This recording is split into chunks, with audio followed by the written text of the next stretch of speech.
Today I'll be removing the side doors from my 1964 Land Rover Series 2A. A relatively easy step, but does require some tools. Here's what I used during this removal. As you can see, Randy's bonnet, radiator, grille panel, and wings are already removed. Next up is the removal of the side doors. Start by opening the driver's side door and removing the cotter pin connecting the door check strap to the door. Remove the shaft and store both the shaft and the cotter pin back in the door check strap. Next, I opened the window so I could keep the door in place once it was unbolted.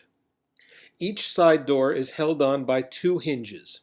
Each hinge has 4 bolts, 2 attached to the door and 2 attached to the bulkhead.